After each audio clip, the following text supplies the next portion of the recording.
Just 11 games to go for the red-hot Charlotte Hornets, with over half of them coming at the Hive. That includes 4 straight over the next 6 days, with 3 opponents seeded 7th or better in the East entering today. It's a much different feel this time of year than seasons past for a team that's still relatively young, but has shown tons of growth throughout this entire season. For Brandon Miller and company, it's a matter of keeping their foot on the gas, as there's still plenty of room to climb in the standings before the postseason begins. A lot better than the past years. Around this time, was playing literally for nothing. So I think just having the mindset of just not taking any game for granted. These last 11, I think we can be on a good run with this last 11. So just competing at the highest level, executing our absolutes, I think we'll be fine. With one of the most important stretches in franchise history on deck, we thought to bring in the guy who's been there every step of the way, radio play-by-play voice for the Charlotte Hornets, and a CSL favorite, Sam Farber. He's in the house. This has got to be one of the most exciting times in your career here in Charlotte, right? Yeah, it's been outstanding. There's been a couple of years where the team did make it into the play-in tournament before, but now the way they're playing, the opportunity to climb the standings, thank you very much to a handful of teams across the NBA helping the Hornets out. Right now, they are tied in the loss column for 9th. They're just a game back, really 2 games back, of moving all the way up into 7th, which would certainly increase their chances of making it out of the play-in tournament and into the playoffs for the first time since 2016.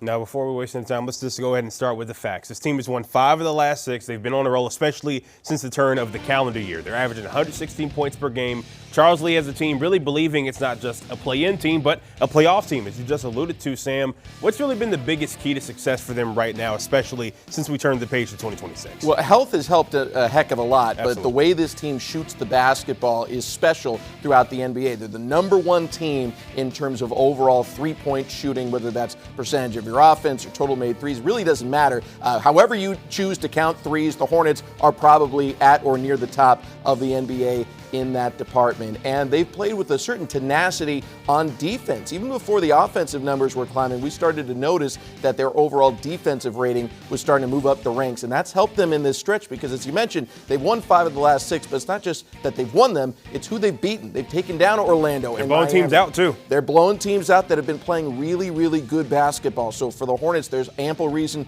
for confidence, and also the fact that they're playing at home. They're now above 500 at home at the Hive. Should be a raucous atmosphere these last 4 games of this homestand. Sacramento tomorrow, and then you've got Philadelphia. You've got a couple other really big, powerful teams, Boston, New York, coming into Spectrum Center, and I'm expecting the Hornets fans to be awful loud.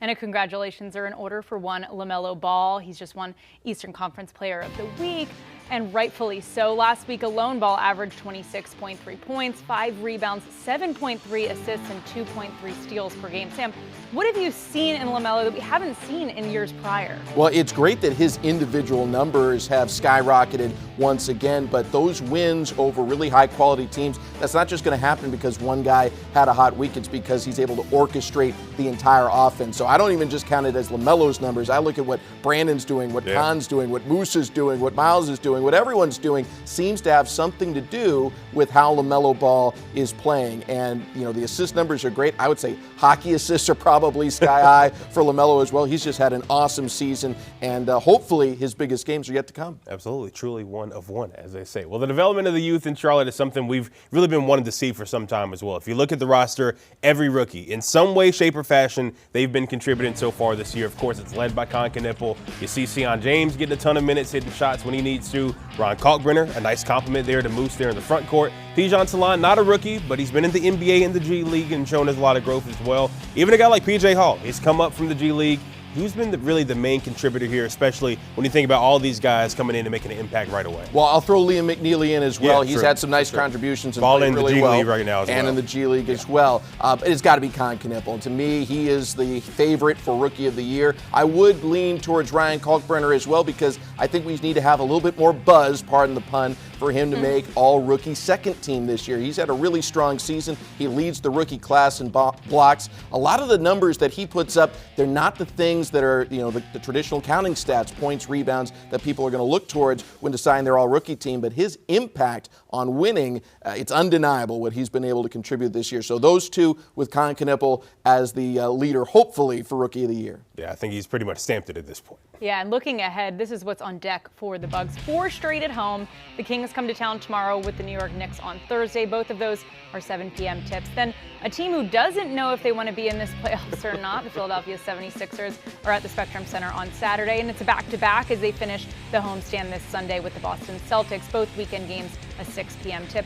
But this by no means is an easy stretch, right, Sam? No, it's not. And hopefully we have a great home crowd as we have been the last couple of weeks. Really, the entire season, frankly, has been great. But the last, I'd say, month or so, we've seen a nice run of consecutive sellouts, really raucous atmosphere there at the Hive. And we've got some great giveaways as part of the enticement to come out on top of great basketball. As part of Women's History Month, there's a giveaway tomorrow for the game against the Kings. And we've had a number of grants distributed to some fantastic organizations. That's one other thing I'd like to highlight here is, the Hornets are not just having great basketball on the court, but they're taking time to highlight several organizations and give back to our community. So Del Curry's number 30 was retired, and there was a large donation made on his behalf to the Boys and Girls Club of America. We just had the Rick Bonnell Scholarship handed out last home game. So there's all kinds of great stuff going on at Spectrum Center. In addition to the basketball, we'd encourage you to check out the Hornets community pages on social media or on the website. And if you're inspired, give back some of your time or some of your money to support some great causes along the way, just as the Hornets are doing. Absolutely. They've been balling this year and, of course, doing a lot in the community. It's really coming together. Everybody doing great things, and it's showing in the results as well. Well, this guy is not going anywhere because Sam has to answer some even harder questions when he returns for just a bit in Quick Six. Maybe something about some clothes, maybe. We'll see. Ooh, yeah, we shall see. All right. Queen City News Plus. Just search Queen City News on your smart TV's app store.